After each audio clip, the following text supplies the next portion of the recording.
Bismillahirrahmanirrahim. Hello everyone, welcome back to the another video.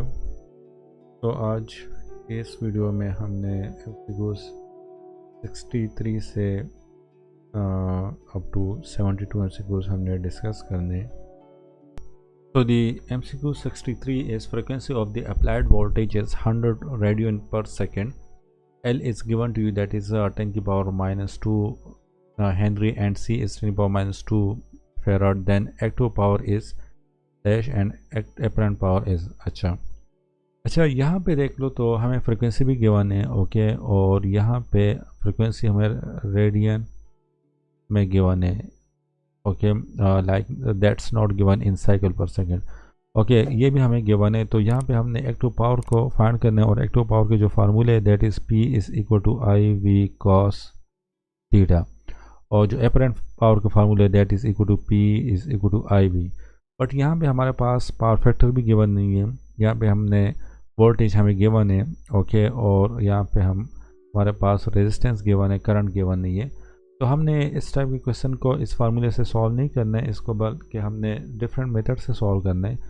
वो method क्या है? वो मेथड ये है कि यहाँ पे आपने देखना है, सबसे पहले यहाँ पे हम देख लेते हैं कि हमारे पास रेजोनेंस फ्रिक्वेंसी क्या आ रही है. तो हमारे पास रेजोनेंस फ्रिक्वेंसी के लिए हम ये फार्मूला यूज़ करते हैं, F is equal to 1 divide by 2 pi L C square root. हमारे पास जो 1 divide by 2 pi, if you substitute the value of L and C that is 10 की पावर माइनस 2 टाइम्स 10 की पावर माइनस 2. तो इससे आपके पास 1 डिवाइड बाई 10 आ जाएगा. तो 1 divide by 10, 1 divide by 10 2 pi 1 divide by 10 आ जाएगा. तो that's will be equal to 10 divide by 2 pi आ जाएगा. This will be the frequency, और and this frequency will be in cycle per second. Okay, और यहाँ पे हमें फ्रिक्वेंसी 100 रेडियन पर सेकेंड में हमें गिवन है. सॉरी, यहाँ पे 1 डिवाइड बाई 100 आ जाएगा, तो उसका स्क्वायर रूट 10 आ जाएगा. यहाँ पे 1 डिवाइड बाई 100 आ जाएगा, उससे स्क्वायर रूट ले लो तो 10 आ जाएगा. ये आपका 100 आ जाएगा. यहाँ पे आप देख लो तो इस साइकिल को अगर आपने रेडियन में कन्वर्ट करना है, लाइक 1 साइकिल जो होता है that's equal to 2 pi radian के इक्वल होता है. तो हमारे पास आपने साइकिल को रेडियन में कन्वर्ट करना है, तो यहाँ पे आप 2 पाई हम लिख लेते हैं. तो ये आपको हो जाएगा 100 into 2 pi radian per second divide by 2 pi. तो ये 2 pi will be cancel by this 2 pi. तो आपकी फ्रीक्वेंसी वही सेम आ रही है जो हमें गिवन थी, वही सेम फ्रीक्वेंसी आ रही है. तो इट मीन्स कि हमारे पास this value of L and this value of C will give me resonance frequency. Resonance frequency में क्या होता है, जो एनर्जी इसने स्टोर की है, तो for one cycle it will transfer it's energy toward the inductor, and for the second cycle it will transfer energy back toward the capacitor. तो यहाँ पे एनर्जी नहीं आएगी. यहाँ पे टू एंड फ्रो मोशन में एनर्जी कैपेसिटर से inductor में या इंडक्टर से कैपेसिटर में ट्रांसफ़र होती जाएगी. तो स्टेडी स्टेट में हमारे पास यहाँ पे कोई एनर्जी कंज्यूम नहीं होगी, और यहाँ पे आपका जो करंट होगा that's will be equal to I equal to V divide by R. 20 divide by 20 हो जाएगा. तो इससे आपके पास 1 आ जाएगा. तो ये यहाँ पे पुट कर लो, और हमारे पास power factor of pure resistor is equal to 1.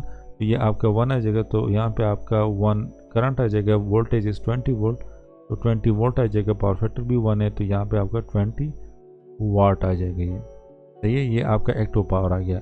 अच्छा, अपरेंट पावर भी आपका यही वैल्यू आएगा, क्योंकि पावर फैक्टर आपका 1 है, क्योंकि यहाँ पे प्योर रेजिस्टर है. तो ये फर्स्ट ऑप्शन इसमें करेक्ट होगा. Now 64, the 555 timer IC is not composed of voltage comparator, timing capacitor, timing resistor, D flip-flop. Yes, D flip-flop is not present in 555 timer IC. क्यों? वो आप फिगर देख लो, यहाँ से आपको खुद ही अंदाज़ा हो जाएगा. यहाँ पे देख लो तो ये हमारे पास 555 टाइमर है. ओके, यहाँ पे हमारे पास कंपैरेटर यूज़ हुए हैं, उसमें RS फ्लिप-फ्लॉप इसमें हमारे पास यूज़ हुए हैं. इसमें हमारे पास जो ट्रांजिस्टर्स यूज़ हुए हैं, कैपेसिटर्स यूज़ हुए हैं. कैपेसिटर हमारे पास यहाँ पे यूज़ हुए हैं, और अक्सर हमारे पास यहाँ पे भी कैपेसिटर यूज़ हो जाते हैं. यहाँ पे अक्सर हम कैपेसिटर को इस तरह यूज़ कर लेते हैं. तो हमारे पास यहाँ पे इसमें हमारे पास डी फ्लिप फ्लॉप नहीं है, डी फ्लिप फ्लॉप भी नहीं है, और इसमें हम mostly R S flip flop use करते हैं. Why we are going to use R S flip flop instead of J K flip flop?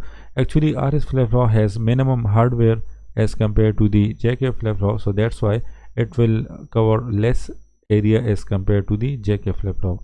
This is the one point. Second main point is to have a memory state. Actually, it will have a memory state which is 1 bit, and that is easily provided by the RS. And one main point is that जो mostly students को पता भी नहीं होता कि इसको 555 timer हम क्यों कहते हैं. हम इसको 555 टाइमर इसलिए कहते हैं कि बिकॉज ऑफ दीज 3 रजिस्टर. इन 3 रजिस्टर की वजह से हम इसको 555 टाइमर कहते हैं. And these 3 register is use to generate the 2 comparator reference voltage.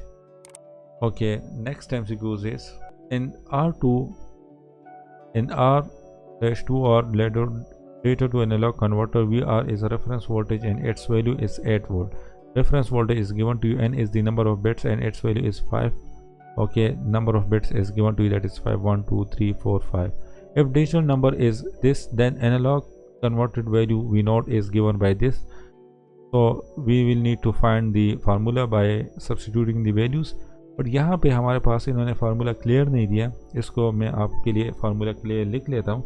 Actually इसमें आप कंफ्यूज हो जाएंगे. इसमें जो फार्मूला जो फार्मूला है उसका जो सही सीक्वेंस है, that is your V0, your output voltage is equal to V reference voltage divide by 2 की power 1. B is the bit, n-1, n is the number of bit, which is in this case that is 5. इसी तरह 2 divide by 2 हो जाएगा b into n-2, और इसी तरह हमारे पास v reference हो जाएगा डिवाइड बाई 2 की पावर n हो जाएगा b इंटू नोट हो जाएगा, n-n will be equal to 0. अच्छा, तो यहाँ पे आप इन वैल्यूज़ को पुट कर लो तो ये आपका क्या हो जाएगा, दिस विल बिकम V0 आपका हो जाएगा V R is the reference voltage that is 8 divide by 2 की पावर 1 हो जाएगा, और Bn-1 ये हमारे पास क्या है, 1 है, तो यहाँ पे आपका 1 आ जाएगा. इसी तरह यहाँ पे 8 डिवाइड बाई 2 की पावर 2 हो जाएगा, ये भी 1 है, तो ये भी आपका यहाँ पे 1 मल्टीप्लाई हो जाएगा.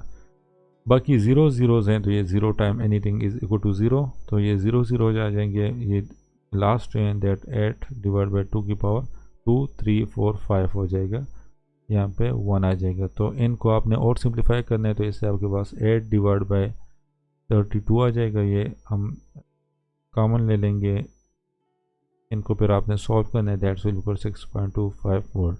So this will be option B will be the correct answer. Next MCQ is 66. The 555 timer IC work both in a monostable and a stable mode. If supplied voltage is 9 volt, then the voltage across timing capacitor change from this in monostable mode and from this in stable mode during the normal operation.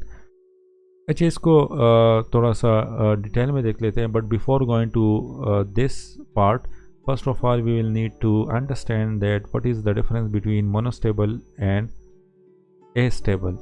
This is astable mode.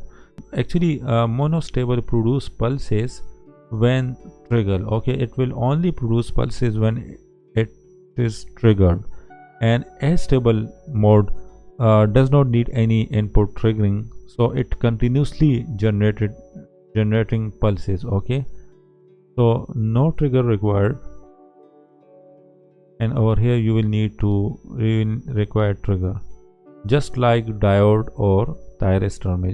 जिस तरह diode में हमारे पास trigger required होता है और thyristor में हमारे पास trigger required होता है, डायोड में हमारे पास ट्रिगर रिक्वायर्ड नहीं होता, उसी तरह यहाँ पे भी होता है. तो this is the main difference between monostable and stable mode. अब आ जाते हैं इन क्वेश्चन को सॉल्व करने के लिए. तो हमारे पास कैपेसिटर कह रहे हैं कि कैपेसिटर के अक्रॉस वोल्टेज क्या होगा. तो कैपेसिटर के अक्रॉस वोल्टेज के जो राइजिंग है वो कुछ इस तरह होता है, इस तरह राइजिंग होता है, सही है, और जो ड्रॉपिंग होता है वो इस तरह होता है. तो ये हमारा कैपेसिटर का राइजिंग और ड्रॉपिंग वोल्टेज होते हैं. लेकिन ये कह रहे हैं कि ये आपने लिमिट बताने ये कितने तक राइज होगा और कितने तक वो डाउन होगा। तो इसका वैसे आपने ये जहन में रखना है कि इसका जो in case of monostable mode में ये आपका रेफरेंस पे ही रहता है ये वाला एक्सिस, और ये ऊपर एक्सिस जो होता है ये वाला, ये हम 2/3 इंटू अप्लाइड वोल्टेज का लेते हैं। तो यहाँ पे वोल्टेज जो था सप्लाइड वोल्टेज दैट इज़ 9, तो 2/3 टाइम्स 9 इट मीन्स के 66% ऑफ 9 इज इक्वल टू 6, तो this will be equal to 6 in this case. Okay, यहाँ पे ये 6 होगा। अच्छा, एस टेबल में हम क्या कहते हैं, एस टेबल में हमारे पास रेफरेंस जो होता है वो 0 नहीं होता, बल्कि वो 1/3 इंटू अप्लाइड वोल्टेज हम लेते हैं, this will be the reference. तो यहाँ पे ये 1/3 टाइम्स 9 कर लो, तो that's will be equal to 3। तो this is for S table. और जो दूसरा था वो 0 और 6 वो मोनोस्टेबल था। इसमें आपने कंफ्यूज नहीं होना, अक्सर स्टूडेंट इसमें अपोजिट ले लेते हैं, तो वहाँ पे आपने ये मिस्टेक नहीं करना, लाइक ऑप्शन डी को आपने करेक्ट नहीं करना, option A will be the correct answer. Okay, next MCQ is internal network for multi-range data meter is shown above. ADC can be connected with point A, B, C, D to change ranges. The network shown below is used for. Okay, ये हमें figure given है इसमें, और ये हमारे पास analogue to digital converter है। ये हमें जो LCD आउटपुट होता है उसमें हमें डिजिटल फॉर्म में आउटपुट देता है, और ये हमारे पास इनपुट करंट्स हैं। तो यहाँ पे हमारे पास we will use to measure the unknown resistance. Okay, this type of instrument is used to measure the unknown resistance. This will be the unknown resistance. तो ये unknown resistance के बारे में आपको, तो option C will be the correct answer. Okay, next MCQ is 68. When switch S is connected with point A at t is equal to 0, current through the capacitor is dash and voltage across the capacitor is. अच्छा, at point t is equal to 0, जब ये switch आप t is equal to 0 पे इसको आप यहाँ पे connect करोगे, तो उसके बाद क्या होगा, उसके बाद हमारे पास क्या हो जाएगा, ये शॉर्ट सर्किट हो जाएगा, क्योंकि ट्रांजिट स्टेट आ जाएगा। तो ट्रांजिट स्टेट में ये शॉर्ट सर्किट हो जाएगा, तो इसके क्रॉस वोल्टेज होगा that's will be equal to 0। Current क्या होगा, I is equal to V divide by R, तो V आपका 10 divide by 10 that's equal to 1, तो 10, B will be the correct answer. Okay, next MCQ is 69. Which of the following is not a mode of operation in PLL? So first of all, you will need to understand what is PLL. PLL is the phase lock loop. Okay, ये हमारे पास phase lock loop. Okay, PLL is the phase lock loop. अच्छा, इसमें हमारे पास PLL actually operate in free running mode. Okay, when will it operate in free running mode? It will operate in free running mode when no input is applied to it. Okay, when no input is applied to it, then it will run in free running mode. It will operate in free running mode. When an input signal having some sort of frequency is applied to PLL, then the output signal frequency of VCO, output signal frequency of VCO means के voltage control oscillator will start change. So at that stage the PLL is said to be in capture mode. Okay, the output signal frequency of VCO, voltage control oscillator, will change continuously until it is equal to the input signal frequency. Will change continuously until it is equal to the input signal frequency. So now it is said to be operated in lock mode. Okay, in lock mode. So unlock mode is not a mode of operation in PLL. Okay, next MCQ is, if an analog AC voltmeter of the averaging type calibrated for sine waves read 5 volt RMS when measuring the voltage of the square wave using the multiplying factor form factor divided by 1.11, the correct RMS value of the wave is. Okay, So this is for sine wave. Okay, when measure the voltage of square wave, okay, using multiplier factor. So for square wave, your form factor for square wave, that will be equal to 1, and your form factor is equal to VRMS, oh sorry, not VRMS, this is the RMS value divided by average value. Okay, this is the form factor. So form factor of square wave is equal to 1, so 1 divided by 1.11 आ जाएगा, and the multiplying and times 5 हो जाएगा. तो इसमें आपका जो option D होगा, that will be the correct answer. Okay, MCQ number 71. Biasing is the application of DC voltage in a circuit to establish a fixed level of voltage or current. Yes, obviously. Which one is not a valid biasing of the FET transistor? Feed effect biasing, potential dividing bias, divider biasing, self biasing, fixed biasing. So the correct option is feed biasing, feedback biasing. Okay, FET transistor में हम ये feedback biasing को use नहीं करते. Okay, ये वहाँ पे valid ही नहीं होता. अच्छा, MCQ number 72. The electrodes in MOSFET are car source, drain and gate. So B option will be the correct answer. Okay, so this is the end of today video. काफ़ी students ये समझ रहे हैं कि इसको का टेस्ट था वो काफ़ी मुश्किल आया था. तो it depend on your preparation, आपकी प्रिपरेशन पे डिपेंड करता है. अगर आपकी प्रिपरेशन अच्छी है तो कोई भी टेस्ट आपके लिए मुश्किल नहीं होता. अगर आपकी प्रिपरेशन अच्छी नहीं है तो जितने भी टेस्ट होते हैं वो मुश्किल होते हैं आपके. तो this is the end of this video. If you like this video, then please hit the like button, and also do comment if you have any problem, any question in this video. Thanks for watching. Allah Hafiz.